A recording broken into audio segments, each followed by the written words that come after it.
we're going to do a recap here, just to let you know. We here on this network, we are reporting what happened in Dallas, Texas, what happened in Maryland, what happened in Washington State, Chicago, Los Angeles, New York, down in Miami Beach, Florida, Atlanta, Georgia, what happened, and also in Detroit, Michigan, Iowa, Delaware, Kentucky, Cincinnati. This is in also Colorado, Maryland, Boston, Massachusetts. We've had over 20 police shootings in 20 states in the last 24 hours. And this is what ISIS threat to do. Marco Rubio addresses this issue. We have the sound by Marco Rubio back in the debate of January when he said that ISIS would try to do a mass murder and try to hurt innocent cops, innocent our law enforcement who are protecting us. This is a threat. This is organized. It has nothing to do with gun control here. Gun control is not the factor. The issue is these people coming across the border. We don't know who they are. We don't know where they're coming from. And now they're doing mass murders. They're doing mass shootings. Marco Rubio addressed this issue back in January. He called it right. So did Ted Cruz. They called it right. But not Trumpy. Oh no. Not Bernie Sanders. Oh no. Not Donald Trumpy. No. Trish, what do you make of all of this? Well, one of the emails that I got today stated that the group BLM was behind it.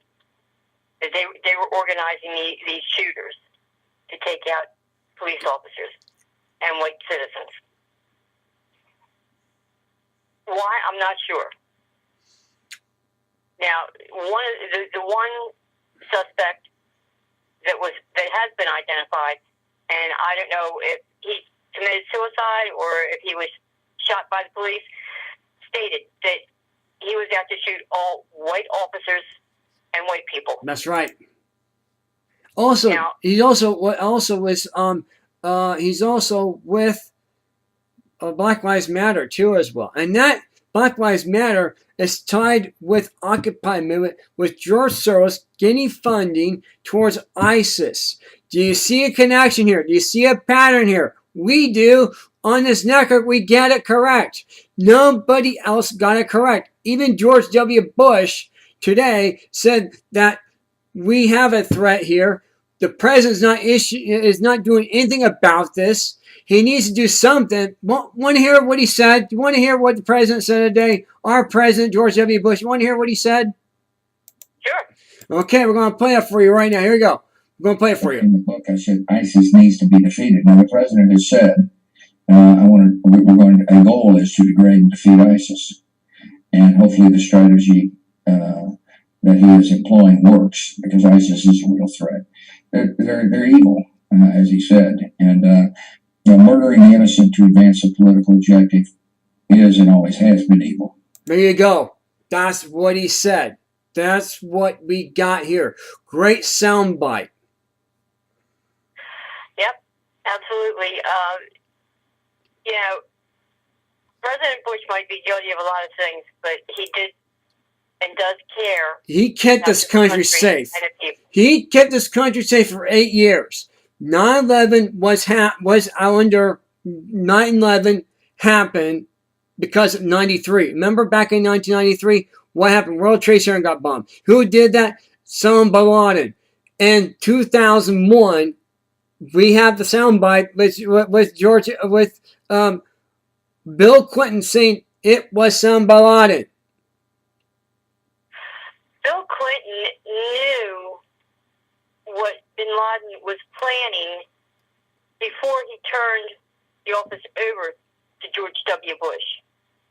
They had been following, Clinton and the Secret Service had been following bin Laden for a couple of years and had been using him in different cases. Now, since Clinton knew what bin Laden was planning, that tells me they should have taken bin Laden out long before he was taken out.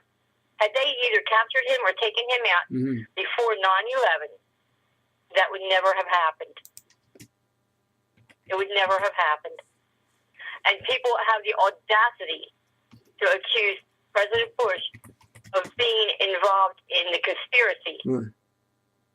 That it was not terrorists, but it was our own people that blew up the World Trade Centers. Come on, not President Bush. He showed too much feeling for the people that were killed, for this country. Yeah, there's no way he could have played that. Right. He was sincere. And it's taken a while for it to get to this point from 9/11. I mean, that was 16 years ago, almost 16 years ago. Well, here's what happened since then. Think about this. We have had Sandy Hook Elementary. We had the bombing of the Boston Marathon. Okay, we have had that. We have had also, don't forget, we have had Fort Hood shooting. We have had 4 military shootings already in the last 2 years. Okay, military shootings. 3 or 4 of them. Okay, we have had we have on a Marine base, we have had an Army base, we have had it on a military installation, we have had it at a Marine base, Army base, Navy base, and Air Force base. We have had them all. We have had 4 shootings at 4 different bases, and 2 of them, actually, there's 6 of them. 2 of them happened at 2 Army bases. Fort Hood. Army bases, we have had them. And we also had, don't forget, college shootings. 2 of those. No, 4 of them. 4. That's right. I forgot. The University of Washington had a shooting. University of Los Angeles had one. UCLA had one. You had one over in Colorado. You have had one in Texas. You also, that's right, you had one in Florida too as well. So there's been 5 college shootings. Here's what I'm going to play a sound by Marco Rubio for everybody to understand. Here's Marco Rubio about ISIS and about how they're instigating to kill our law enforcement officers. Here's Marco Rubio 5 months ago. 5 months ago. Hit it. Go ahead. Play it. Soundbite number 1. Here we go. Just get into it here. Sorry about that. Let's do that. Let's get into it. All right, let's get in. Force that a U.S.-led coalition takes on. Again, Senator Rubio, you've already said ISIS is the most dangerous jihadist group in the history of mankind. So that would make it more dangerous than Al-Qaeda, the insurgents we fought in Iraq.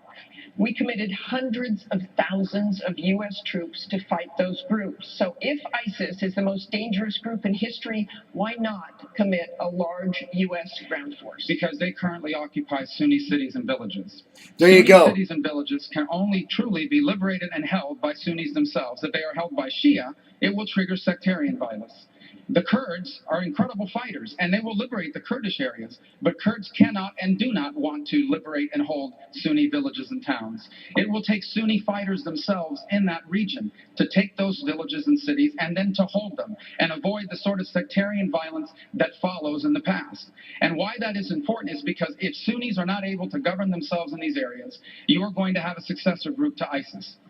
ISIS is a successor group of Al-Qaeda.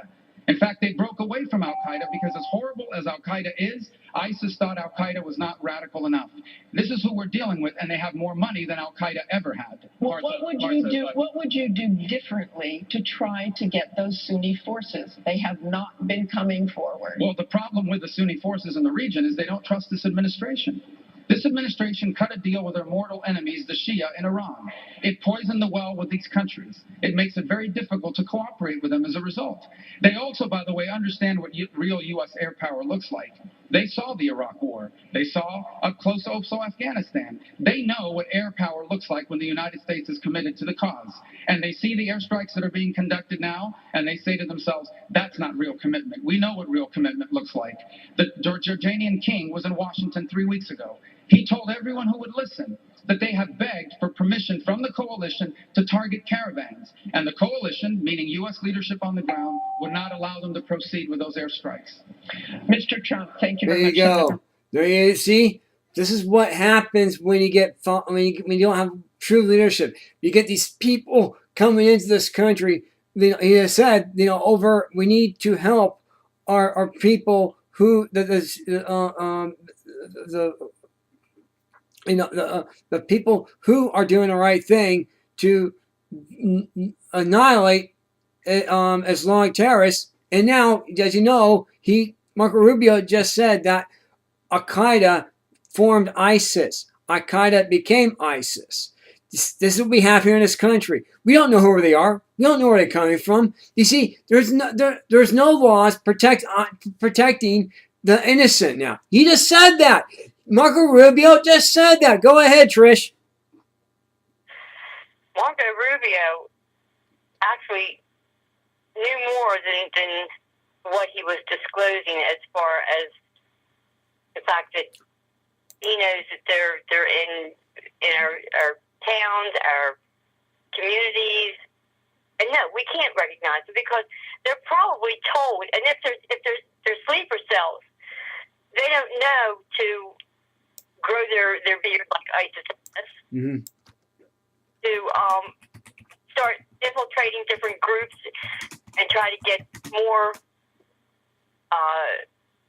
people that are sympathetic to the ISIS movement or to the Muslims. Right. Marco Rubio, in his own right, is extremely intelligent. Right. He was swayed the wrong way back.